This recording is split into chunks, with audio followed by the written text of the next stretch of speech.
welcome back to another Word tutorial. In this tutorial we are going to see how to charts work in MS Word. तो chart जो है आपके insert के tab में जो है वो मौजूद होती है। ठीक है, ये रही यहाँ पे। ठीक है जी, ये चार्ट पे क्लिक करता हूँ मैं यहाँ, और यहाँ पे चार्ट आपके पास कई किस्म की है।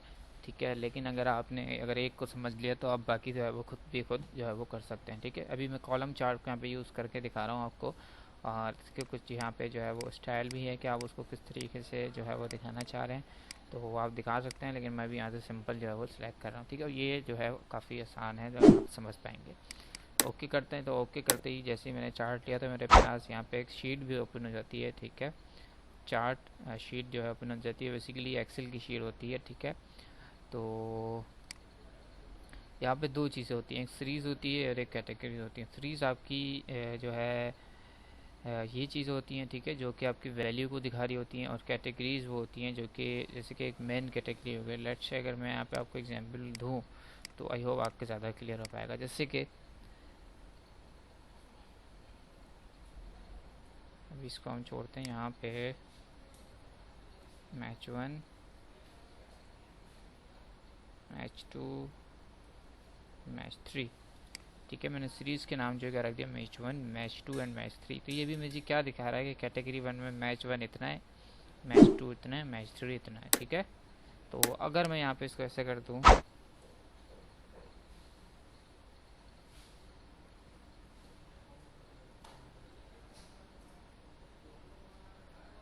ठीक है, तो अगर आप यहाँ पे आप चार्ट की तरफ गौर करें तो देखें आपको पता चल जाएगा। ये मैच 1 ब्लू वाला है, मैच 2 ऑरेंज है, और मैच 3 जो है ग्रे।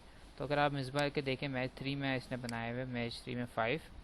ठीक है, और अफरीदी ने मैच 3 में बनाया हुआ 2, और इसी तरीके से मैच जो है मैच 2 में अली ने बनाया हुआ इतने।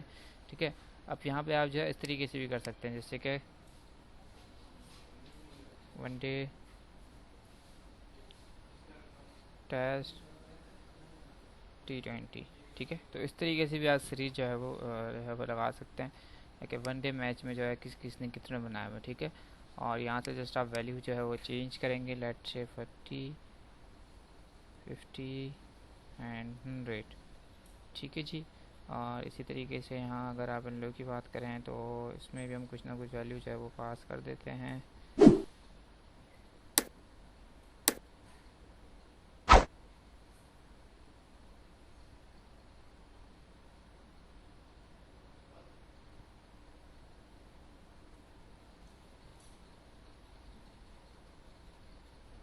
ठीक है जी, तो इस तरीके से जो है आप चार्ट को यूज़ करते हैं। ठीक है, अब ये तो सिंपल मैंने आपको एग्जांपल देने के लिए दिया।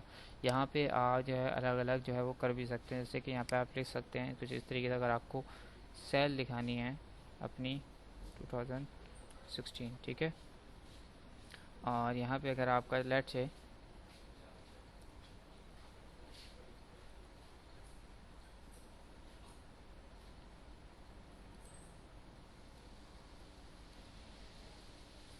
ठीक है, तो ये आप इस तरीके से सेल भी दिखा सकते हैं कि एप्पल जो है वो 2014 में इतना सेल हुआ था 40।